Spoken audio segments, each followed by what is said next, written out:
హైదరాబాద్లోని కోటి DME office దగ్గర ఆశా వర్కర్లు ఆందోళనకు దిగారు. తమ సమస్యలు పరిష్కరించాలని నిరసన వ్యక్తం చేస్తున్నారు. 18,000 ఫిక్స్డ్ జీతం పీఎఫ్ ఇవ్వాలని డిమాండ్ చేస్తున్నారు.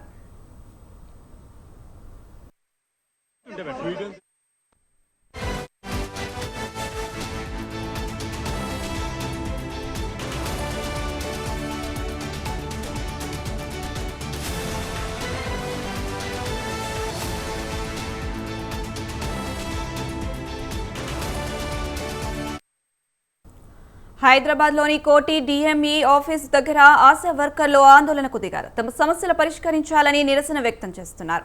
18,000 ఫిక్స్డ్ జీతం పీఎఫ్ ఇవ్వాలని డిమాండ్ చేస్తున్నారు. ఇదే అంశానికి సంబంధించి మరింత సమాచారం మా కరెస్పాండెంట్ పవన్ ఫోన్ ఇన్లో అందిస్తారు. పవన్, ముఖ్యమంత్రి రేవంత్ రెడ్డి ప్రభుత్వము చేపట్టిన దాని తర్వాత తమకు హామీ ఇచ్చారు. హామీ ప్రకారం 18,000 ఫిక్స్ శాలరీతో పాటు పిఎఫ్ కూడా ఇవ్వాలని చెప్పి కూడా డిమాండ్ చేస్తూ ఆశా వర్కర్లు కూడా డిఎంబి ఆఫీస్ ముందు కూడా ఆందోళన కూడా చేపట్టారు. డిఎంబి కార్యాలయం ముందు ఆందోళన చేపట్టడంతో పోలీసులు భారీ భద్రత కూడా ఏర్పాటు చేశారు. ముఖ్యంగా చూస్తే ఆశా వర్కర్లకు సంబంధించి కావచ్చు పోలీసులకు మధ్య వాగ్వాదం కూడా చోటు చేసుకుంది.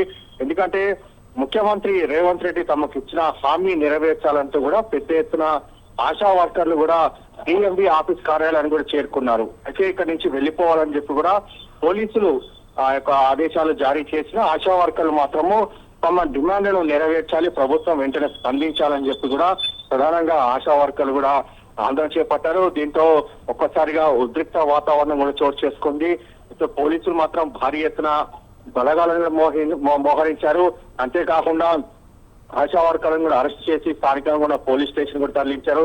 ప్రజెంట్ డిఎంవి ఆఫీస్ కార్యాలయం ముందు మాత్రము పోలీసులు భారీ భద్రత కూడా ఏర్పాటు చేశారు.